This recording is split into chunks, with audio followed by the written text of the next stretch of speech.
ഹേ all ഞാൻ ബിസ്മിലെ. ഞാൻ തിരുവനന്തപുരത്ത് നിന്ന് വരുന്നു. ഞാൻ 2023 റിപ്പീറ്റ് ടെസ്റ്റിൽ Q3 ബാച്ചിൽ ജോയിൻ ചെയ്തു. പക്ഷെ അതിന്റെ ഫസ്റ്റ് ബെഞ്ചിൽ ജോയിൻ ചെയ്തായിരുന്നു +1 +2. ആ സമയത്ത് എനിക്ക് നീറ്റ് കിട്ടിയില്ല. കാരണം എനിക്ക് തന്നെ പ്രശ്നമായിരുന്നു ഈ കോവിഡ് സമയം അത് +1 സമയത്ത്. അപ്പോൾ അത് ഓൺലൈനായിട്ടാണ് ക്ലാസ്. ഞാൻ ആ സമയത്ത് പഠിക്കാൻ ഇൻട്രസ്റ്റ് കാണിച്ചില്ല. +2 ഓഫ്ലൈൻ ആയപ്പോഴാണ് ഞാൻ ഇൻട്രസ്റ്റ് കാണിക്കാൻ തുടങ്ങിയത്. പക്ഷെ ആ സമയത്ത് മനസ്സിലായി +1 കുറേ ബേസിക്സ് കവർ ചെയ്യാനുണ്ട്. പിന്നെ ക്ലാസ്സസ് കൂടുതൽ ലെങ്തി ആയിരുന്നു ഓഫ്ലൈൻ ക്ലാസ്സസ്. അപ്പോൾ ഞാൻ ഉറങ്ങിയാണ് മിക്കതും അറ്റൻഡ് ചെയ്തത്. പിന്നെ ഞാൻ വീക്ക്ലി എക്സാംസിന് മാത്രം ഹോസ്റ്റലിൽ ചെന്ന് പിന്നെ പഠിക്കാൻ തുടങ്ങി. അന്ന് പഠിപ്പിച്ചത് പോലും റിവൈസ് ചെയ്യാതെ. അത് മണ്ടത്തരമായിരുന്നു. പിന്നെ ഓരോ വീക്ക്ലി എക്സാം കഴിഞ്ഞിട്ടും ഞാൻ അതിൻ്റെ പോലും കറക്ഷൻ നോക്കാതെ അടുത്ത വീക്ക്ലി എക്സാമിന് വേണ്ടി പഠിക്കാൻ തുടങ്ങി. അതും വേറെ മണ്ടത്തരം. പിന്നെ കറക്ഷൻ നോക്കാതെ ഓരോ എക്സാം കഴിഞ്ഞിട്ട് അടുത്ത എക്സാമിന് വേണ്ടി മാത്രം പഠിച്ചുകൊണ്ടിരുന്നു വീക്ക്ലി എക്സാംസ്. അപ്പം അത് ഞാൻ തലേദിവസം എപ്പോഴും പഠിച്ചുകൊണ്ടിരിക്കും. അങ്ങനെ പഠിച്ച് അതിൻ്റെ സ്ലീപ്പ് ഷെഡ്യൂൾ ഒട്ടും ശരിയല്ല. അത് കാരണം എൻ്റെ ഈ സ്കൂളിലത്തെ മാർക്ക് വരെ കുറഞ്ഞുകൊണ്ടായിരുന്നു.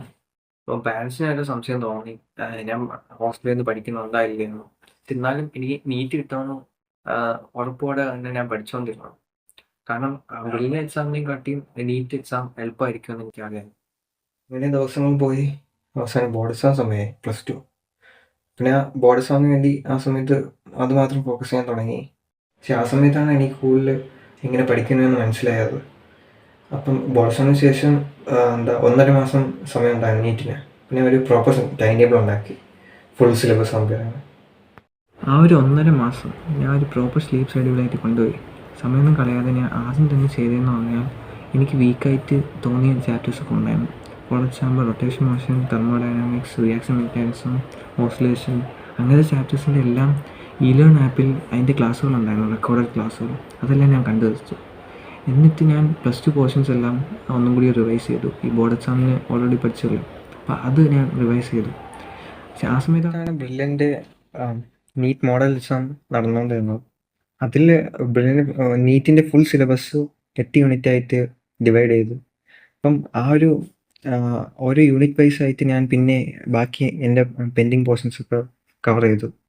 പക്ഷെ എന്നാലും ഞാൻ ബയോളജി എളുപ്പമായെന്ന് വിചാരിച്ചുകൊണ്ട് ഞാൻ അവസാനത്തെ 2 ആഴ്ച മാത്രം അത് പഠിക്കാമെന്ന് വിചാരിച്ച് മാറ്റിവെച്ചു. അവസാനത്തെ 2 ആഴ്ച എത്തിയപ്പോഴാണ് അത്ര എളുപ്പമാണല്ലെന്ന് മനസ്സിലായത്.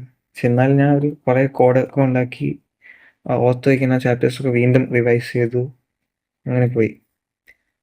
പക്ഷേ ഈ പ്രാവശ്യം ഞാൻ ഈ ബ്രില്യൻ്റ് എക്സാംസിൻ്റെ കറക്ഷൻസ് എല്ലാം എൻ്റെ ഇലേൺ ആപ്പിൽ എൻ്റെ വീഡിയോ സൊല്യൂഷൻസ് ഉണ്ടായിരുന്നു. അതെല്ലാം കണ്ട് അങ്ങനെ ദിവസങ്ങൾ പോയി. നീറ്റ് എക്സാം വന്നു. പക്ഷേ നീറ്റ് എക്സാമിൽ എനിക്ക് 458 മാർക്ക് ഉണ്ടായിരുന്നു. പക്ഷെ എന്നാലും ഈ ഒരു മാർക്ക് കണ്ട് ഞാൻ ഡിപ്രസ്ഡ് ആയില്ല. കാരണം ഇപ്പം എനിക്ക് മനസ്സിലായി ഞാൻ ഇനി എന്താ ചെയ്യേണ്ടത്. ആ വർഷം തന്നെ ഞാൻ റിപ്പീറ്റ് ചെയ്യാൻ വന്നു.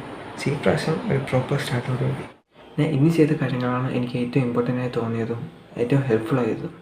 First of all having A proper sleep schedule.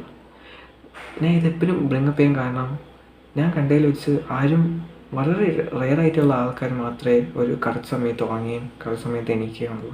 പക്ഷെ ആരും മനസ്സിലാക്കില്ല, നമുക്ക് ബോഡിയിൽ പ്രോപ്പർ റെസ്റ്റ് ഉണ്ടെങ്കിൽ മാത്രമേ നമുക്ക് പഠിച്ചതൊക്കെ ഓർത്ത് വയ്ക്കുകയും അതിനെ അപ്ലൈ ചെയ്യാനും പറ്റുള്ളൂ. അടുത്ത കാര്യം എന്ന് പറഞ്ഞാൽ ക്ലാസ്സുകൾ ശ്രദ്ധിച്ച് നിന്ന് നോട്ട് ചെയ്യുക. പിന്നെ അന്ന് രാത്രി തന്നെ പോയി അതിൻ്റെ ഷോർട്ട് നോട്ട് ആക്കുക. അത് വളരെ ഇമ്പോർട്ടൻ്റാണ്. പിന്നെ നിങ്ങൾക്ക് എന്തെങ്കിലും ഡൗട്ട് ഉണ്ടെങ്കിൽ അതൊരു ബുക്കിൽ എഴുതി വെച്ചിട്ട് സമയം കിട്ടുമ്പോൾ മാത്രം അത് ആരെങ്കിലും ചോദിച്ച് ക്ലിയർ ചെയ്യാം. ഒന്നെങ്കിൽ പ്രൊഫസേഴ്സ് റൂമിൽ പോയിട്ട് അവിടുത്തെ ടോപ്പ് ഫാക്കൽറ്റീസിൻ്റെ അത് ചോദിച്ച് ക്ലിയർ ചെയ്യാം, അല്ലെങ്കിൽ ഫ്രണ്ട്സിൻ്റെ അടുത്ത് ചോദിച്ചും ക്ലിയർ ചെയ്യാവുന്നതാണ്. വേറൊരു കാര്യം എന്ന് പറഞ്ഞാൽ ഈ ബ്രില്യൻ്റ് ഒരു വർക്ക് ബുക്ക് എന്ന് പറഞ്ഞ ബുക്ക് വരും. അതിൽ ഡെയിലി കുറച്ച് നമുക്ക് പഠിപ്പിക്കുന്ന ടോപ്പിക്സിൻ്റെ കുറച്ച് ക്വസ്റ്റ്യൻസ് ഡെയിലി കുറച്ച് ചെയ്ത് പോകുന്നതാണ്. പിന്നെ ഈ വീക്ക്ലി എക്സാംസിൻ്റെ തലേ ദിവസം ഒരു ക്വസ്റ്റ്യൻ ബാങ്ക് വല്ലതും ഞാൻ എടുത്ത MTGൻ്റെയാണ്. അപ്പം ആ ചാപ്റ്റർ വൈസ് ക്വസ്റ്റ്യൻസ് കാണും, അതെടുത്ത് ചെയ്യാവുന്നതാണ് പരമാവധി. ഓരോ ബ്രില്യൻ്റ് എക്സാം കഴിഞ്ഞിട്ട് അതിൻ്റെ കറക്ഷൻസ് നോക്കി ഇതേപോലെ ഒരു പ്രോപ്പർ റൂട്ടീനായിട്ട് പോയാൽ മതി അവസാനം. പിന്നെ എൻ്റെ ക്ലാസ് ടീച്ചർ അഞ്ജലി മിസ് നമ്മുടെ കൂടെ ഒരു വർഷം മുഴുവനും ഉണ്ടായിരുന്നു സപ്പോർട്ടീവായിട്ട്. ജസ്റ്റിസ് സാറും ബ്രില്യൻ്റെ ഡയറക്ടറിൽ ഒരാളായ ജോർജ് സാറും ഇടയ്ക്കിടയ്ക്ക് നമ്മുടെ ക്ലാസ്സിലും ഹോസ്റ്റലിലും വരാറുണ്ടായിരുന്നു. നമ്മുടെ പ്രശ്നങ്ങൾ പരിഹരിക്കാനും ക്യാഷ് പ്രൈസുകൾ തരാനും പിന്നെ മോട്ടിവേറ്റ് ചെയ്യാനും നമ്മുടെ കൂടെ ഉണ്ടായിരുന്നു.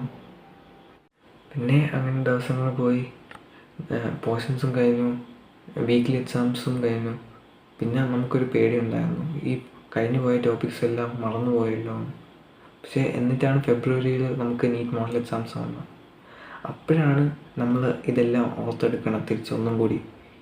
ഈ സമയത്താണ് നിങ്ങൾക്ക് ഈ ഷോ നോട്ട്സിനകത്ത് ഞാൻ പറഞ്ഞ അത് ഹെൽപ്ഫുൾ ആവുന്നത്. കാരണം ഓരോ ചാപ്റ്റേഴ്സും ജസ്റ്റ് ആ ഷോ നോട്ട് വായിച്ച് എല്ലാം റിവൈസ് ചെയ്യുന്നതാണ്.